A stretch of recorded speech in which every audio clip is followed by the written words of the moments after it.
नमस्कार दोस्तों, ऐतिहासिक प्रयोग में मैं रूपवती सिंह आप सबका स्वागत करती हूँ। दोस्तों, आज मैं आपको एक सत्य घटना पर कहानी बता रही हूँ। मेरे पड़ोस में एक औरत रहने के लिए आई। उस औरत से मेरी थोड़ी बहुत जान पहचान हो गई। एक दिन ऐसे ही मेरी उससे मुलाकात हो गई। मुलाकात हुई तो वो रोने लगी। तो मैंने उनसे पूछा कि आप क्यों रो रही हो।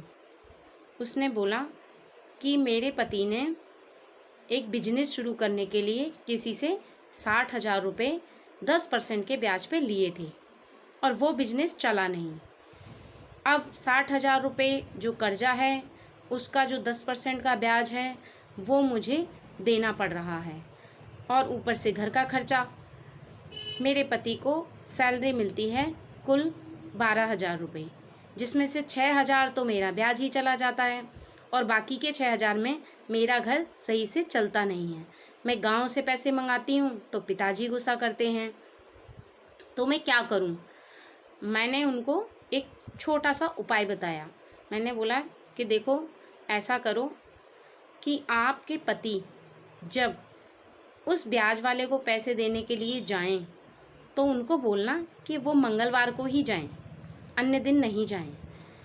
मंगलवार को जा कर के ही उसको ब्याज दें और एक लाल झंडा मंगलवार को चढ़ा दें और एक लाल फूलों की माला हनुमान जी को भी चढ़ा दें। अब जो झंडा चढ़ाना है वो महीने में एक बार चढ़ाना है और लाल फूलों की माला हर मंगलवार के मंगलवार उनको हनुमान जी को चढ़ाना है और गुरुवार को एक पीले फूलों की माला हनुमान जी को चढ़ाना है। रोज सुबह प्रातः उठ करके सूर्य भगवान जी को जल चढ़ाना है और उनको मंत्र पढ़ना है। ओम सूर्याय नमः, ओम सूर्याय नमः। इस तरह भी आप जल चढ़ा सकते हैं या ओम गृहिणी सूर्याय नमः, ओम गृहिणी सूर्याय नमः, ऐसे मंत्र बोल करके आप जल चढ़ा दीजिए। सुबह जल्दी उठ करके जब सूर्योदय होते हैं तब जल को चढ़ाना है और गायत्री मंत्र का मनन कीजिए जितने बार आपसे श्रद्धा हो सके, 11 बार, 41 बार, जितना भी आपसे हो सके तो रोज आप गायत्री मंत्र का मनन करें। अब इधर उनके पास कोई चारा नहीं था क्योंकि वो इधर उधर कहीं जाते उपाय करवाते तो उनके पास पैसे नहीं थे और किसी और के पास जाते तो वो कहते कि हम ये कर देंगे, हम वो कर देंगे और उनसे पैसे खर्च करवाते, जो कि उनका घर चलाना मुश्किल हो रहा था। तो वो ऐसा सोचने लगे कि ये उपाय जो मैंने उनको बताया वो उसमें पैसे नहीं लगने, वो फ्री का उपाय था। तो उन्होंने सोचा कि कहीं और जाने से बेहतर है क्यों ना मैं ये उपाय करूं, क्योंकि इसमें तो पैसे लगने नहीं हैं। तो उन्होंने वही उपाय करना शुरू कर दिया। अब ये जब भी ब्याज देने जाते तब मंगलवार को ही जाते। अब ऐसा करते करते उनको 4-5 महीने बीत गए और 4-5 महीने बीतने के बाद इधर जिसने उनको 60,000 रुपये ब्याज पे दिए थे उनके उस इंसान का जो मतलब उस आदमी के जो दिन थे वो पलट गए मतलब उल्टे हो गए, खराब आ गए। तो जब खराब आ गए तो उनकी बिटिया की तबीयत खराब हो गई और बिटिया की तबीयत खराब हुई तो उन्होंने काफ़ी डॉक्टरों को दिखाया, लेकिन बिटिया की तबीयत ठीक नहीं हो रही थी। काफ़ी पैसे भी लग गए उनके 4-5 लाख रुपए, लेकिन बिटिया की तबीयत ठीक नहीं हो रही थी। एक दिन ये ब्याज देने के लिए गए तो ब्याज उसको दिया जैसे ही तो वो थोड़े उदास सा था वो आदमी।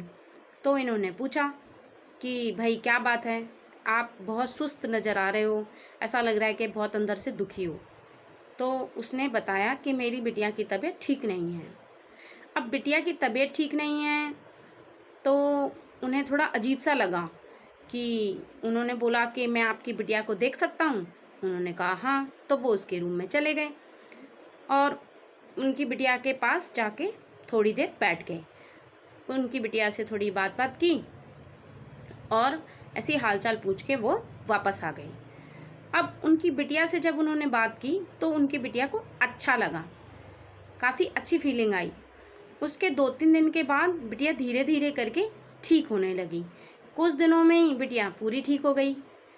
अब पूरी ठीक हो गई तो उस आदमी को खुशी हुई। तो जिस इनको पैसे जो ब्याज पे देने पड़ रहे थे, उनसे कुछ दिनों के बाद उस आदमी ने फ़ोन करके बोला कि भाई ऐसा है, आपने बहुत ब्याज दे दिया, अब मुझे वो 60,000 रुपये नहीं चाहिए।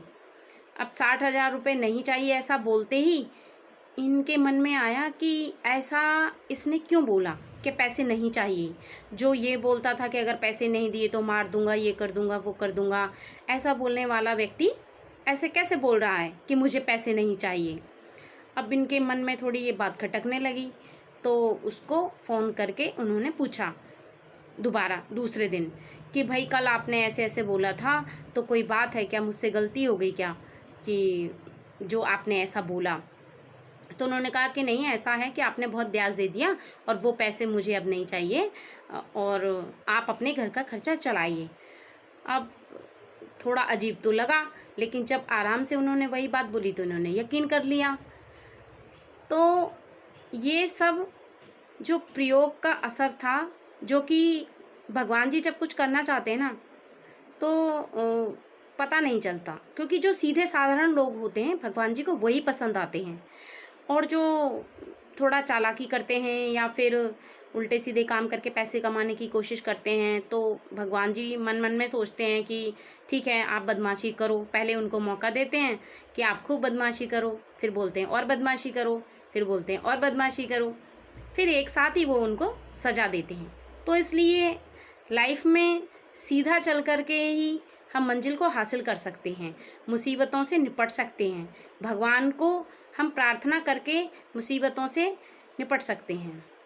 तो आपको मेरा वीडियो कैसा लगा कमेंट करके बताइएगा, और अगर किसी चीज़ की भी प्रॉब्लम है या कोई भी प्रॉब्लम है तो आप, फ़ोन नंबर है मेरा, तो उस पर आप फ़ोन करके बता सकते हैं, नहीं तो कमेंट करके आप बता दीजिए।